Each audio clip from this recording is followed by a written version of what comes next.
Sejam muito bem-vindos, meus queridos alunos, para mais uma aula nossa, mais uma aula da Bíblia Sagrada. Vamos dar início à nossa exposição do livro de Jó, pessoal. Livro de Jó. Vamos dar introdução aí e falar sobre esse livro extraordinário. E logo de introdução, para guisa de introdução, o começo de introdução, vamos lá. A tradição, pessoal, a tradição judaica por um livro chamado Talmud. Talmud é um livro de tradições e costumes judaicos. Diz que quem escreveu o livro de Jó possivelmente foi Moisés, já que Moisés ele viveu 40 anos nas terras de Midian, que era muito próximo à terra de Ur dos Caldeus, aonde se passa a história de Jó, ok? Tudo leva a entender pelo livro de Jó, a citação que tem ali dentro, que o período em que Jó teve a sua história e viveu é aproximadamente no mesmo período do patriarca Abraão, pessoal. Possivelmente no mesmo contexto de Abraão. Por quê? Porque no livro de Jó você vai ver aqui muitas coisas similares ao período de Abraão. E interessante que Abraão também viveu na terra de Ur dos Caldeus. A terra de Ur dos Caldeus era ali onde nós chamamos hoje de Mesopotâmia. Aliás, era chamada de Mesopotâmia e hoje ali seria na região do Oriente Médio, no Iraque, no Irã, naquelas regiões ali que nós entendemos que é o berço da civilização. Então alguns dizem que foi o próprio Moisés que escreveu essa história, porque quando ele viveu lá naquela terra de Midian, ele ouviu essa história de um homem chamado Jó que era fiel a Deus. Outros vão dizer que, na verdade, quem escreveu a história de Jó foi Salomão, não tem aí um senso comum. Mas na tradição aí do Talmud, um livro judaico, diz que foi Moisés, e no mundo acadêmico a maioria entende que foi Moisés. Beleza? Então bora lá, espero que você esteja com a sua Bíblia, caderno e caneta para suas anotações. Capítulo 1 vai falar da virtude deste homem chamado Jó. Diz que ele tinha 7 filhos e 3 filhas. Lembrando que nesse contexto, um homem, então, uma família tão grande como essa, era um homem abençoadíssimo na visão de todos por Deus. Também diz nesse contexto que Jó era muito rico, ele era o homem mais rico do Oriente. A riqueza ali era contada pelo número de animal e fazenda, o tamanho da fazenda e servos que ele tinha. Era um homem riquíssimo e abençoadíssimo, com 7 filhos e 3 filhas, totalizando aí 10 filhos dentro aí da sua casa, pessoal. E dentro desse contexto, logo no capítulo 1 aí, vai falar que os filhos de Deus vieram se apresentar a Deus e veio também Satanás. Os filhos de Deus aqui no capítulo 1 não tem briga no mundo acadêmico, entende que são anjos. A palavra que aparece ali para filhos de Deus é Bená Elohim, que é a mesma que aparece lá em Gênesis 6, que vai ter uma grande briga teológica se em Gênesis 6 são anjos ali citados. Eu quero trabalhar isso mais a fundo lá no livro de Judas, tá bom? Lá no finalzinho da Bíblia também tem essa citação aí dos anjos que não guardaram o seu principado. Vai ter algumas possibilidades de interpretação, como você já viu dando uma pincelada lá no livro de Gênesis. E aqui também, aqui não tem briga, aqui é anjos mesmo. E também nas aulas nossas de teologia, na aula de angelologia, eu vou abordar muito sobre isso, beleza? Vamos ficar apenas na exposição aqui. E nessa citação aqui que diz que veio Satanás também, Deus pergunta para ele, de onde que você vem? Ele diz, de vaguear e rodear a terra, ou seja, está andando pela terra aí. Então o próprio Deus vai testificar de Jó. É Deus que vai testemunhar dele, ninguém falou de Jó. O próprio Deus disse para Satanás, tem visto o meu servo Jó, como é temente, fiel e obediente a mim? E aí Satanás vem e fala o seguinte, mas também, né? Você dá tudo para ele, estou parafraseando, tá pessoal? Você dá tudo para ele, o homem tem filho, o homem tem riqueza, assim é fácil de servir, né? Toca nele e tira tudo para ver se ele não blasfema na sua cara e te abandona. Então nós vemos claramente que Deus permite, Deus dá o aval a Satanás. Isso daqui é um ponto muito importante, pessoal, que as pessoas ainda não entendem, muitos cristãos. Satanás só pode tocar na vida de um servo de Deus se Deus assim o permitir, se Deus autorizar. Senão ele não pode fazer nada, mas é nada mesmo.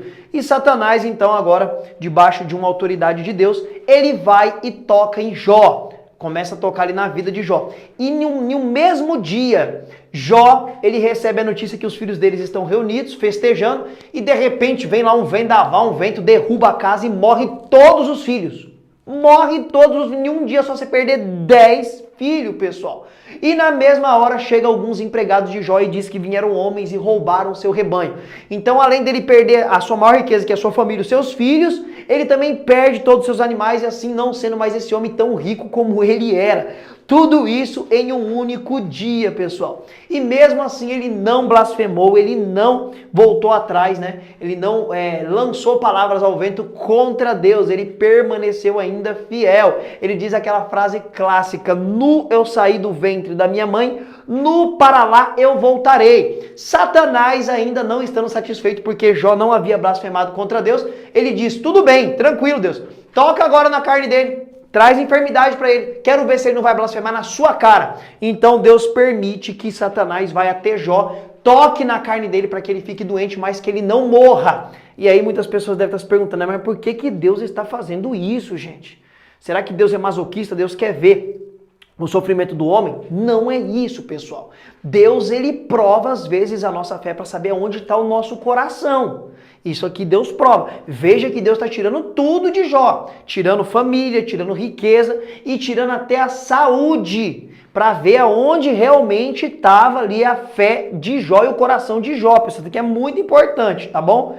E ainda no capítulo de número 2 aí, a mulher de Jó vai chegar até ele e falar o seguinte: o que te resta, homem? Amaldiçoa esse Deus e morre. Mas aqui tem algo muito legal, pessoal, muito legal. Que aí é onde que ele diz, né? Nu saí, nu para o meu ventre, eu voltarei. Ou seja, nu eu voltarei. Pelado, nu, sem nada, eu saí do ventre como criança e voltarei também sem nada, não vou levar nada. Mas ele diz o seguinte, como diz uma louca mulher, né? Ele fala essa frase. Só que aqui tem algo muito importante a ser dito, pessoal, porque no decorrer da história, nós vamos ver que Deus vai mudar a história de Jó e nós vamos chegar lá. Mas aqui no original hebraico, a palavra Barak que aparece aqui, que seria amaldiçoar nas nossas Bíblias, na verdade, no original hebraico, essa palavra pode ser abençoa. Pode ser abençoa ou amaldiçoa. E como saber como que aparece aqui, qual forma ela deve ser usada, abençoa ou amaldiçoa? Tudo vai depender do contexto. Alguns interpretam, e eu até meio que concordo com isso, que na verdade ela não teria mandado amaldiçoar Deus e morrer, mas ela teria falado, abençoa o teu Deus e morre, ou seja, bendiga o seu Deus e morre, né? Ou seja, fala, bendito és tu, Deus, eu quero morrer.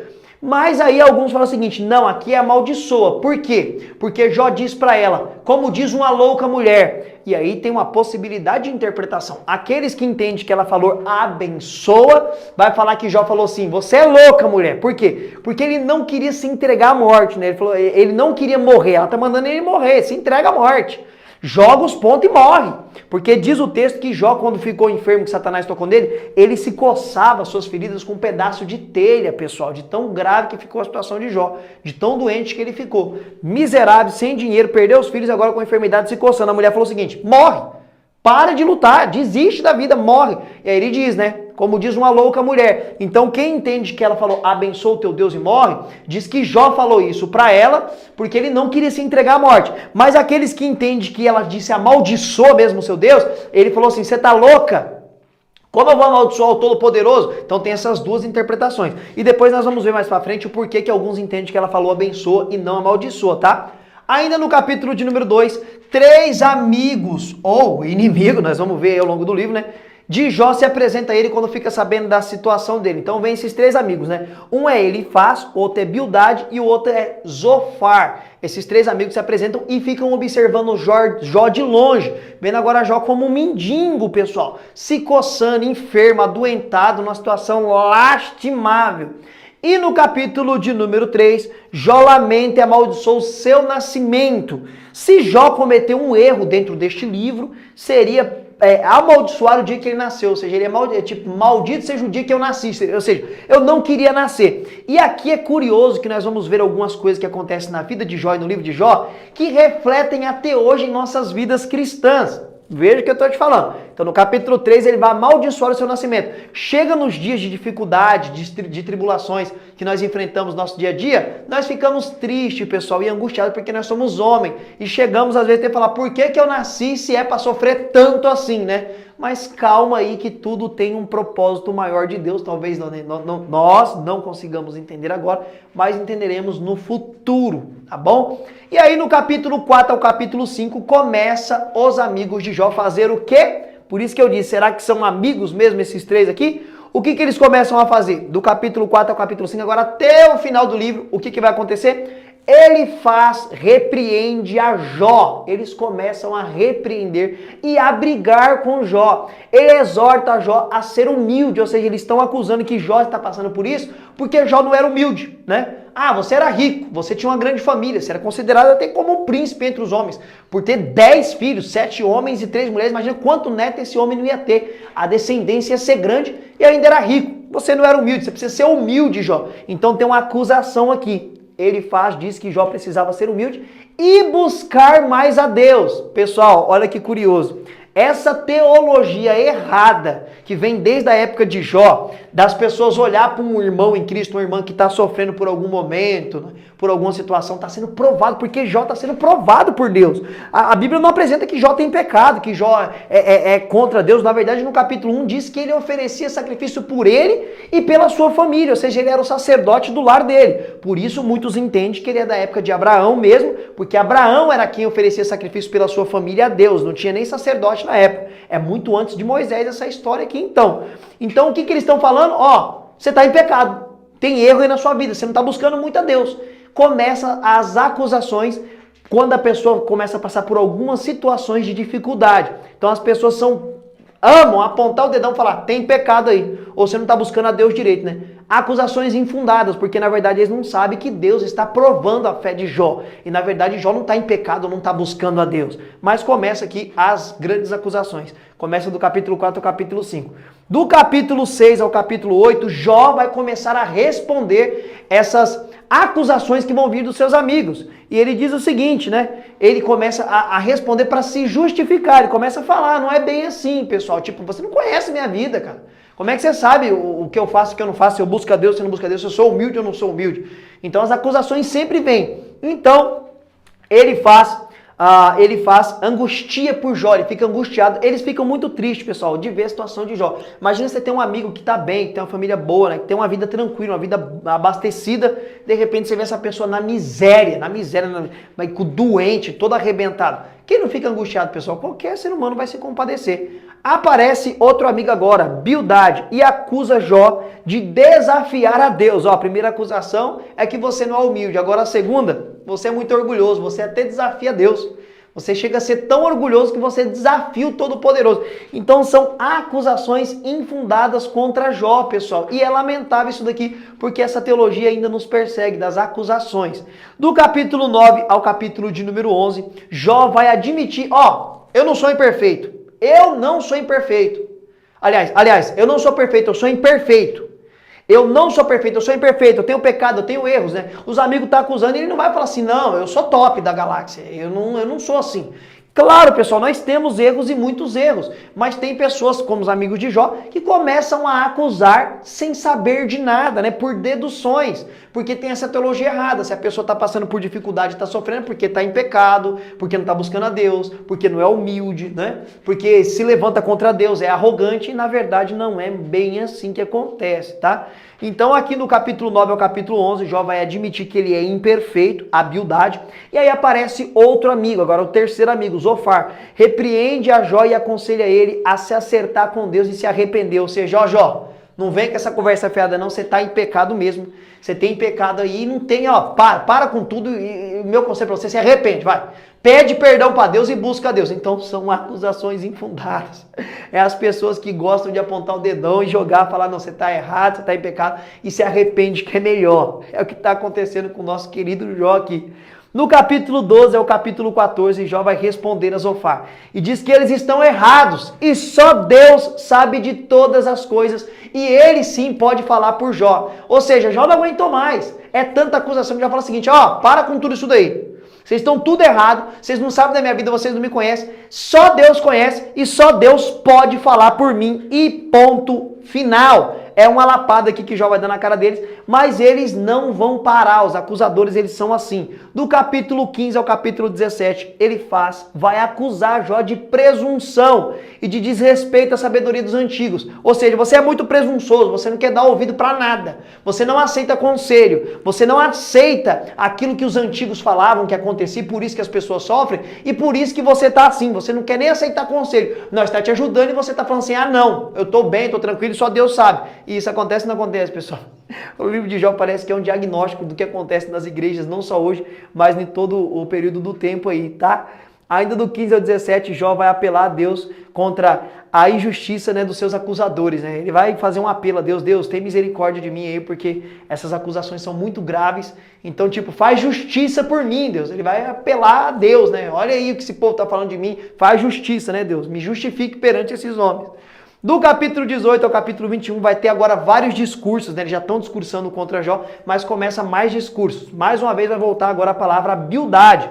Bildade, ele vai discursar mais uma vez contra Jó. Jó está sofrendo porque merece, ou seja, você está passando por isso porque você merece. Lá atrás já falou, chamou o cara de desumilde, chamou o cara de se opor a Deus, orgulhoso, né? Que você está escondendo o pecado, confessa, você tem que se arrepender. E agora fala que ele merece, você merece sofrer mesmo, né? Não tem jeito, você merece porque você está mostrando que você não é humilde, que você se opõe contra Deus. E logo na sequência, Jó vai chamar pela piedade de Deus mais uma vez, e vai ter agora o discurso de Zofar, acusa de rejeitar a Deus e questionar a sua justiça. Ou seja, você está rejeitando a Deus, você está abandonando a Deus e você ainda questiona a justiça de Deus, né? Então é acusações em cima de acusações, pessoal. Isso aqui é terrível. Galera, eu quero parar por aqui. E eu quero continuar a exposição desse livro tão fascinante que é o livro de Jó na nossa próxima aula. E eu te aguardo lá com a graça de Cristo Jesus.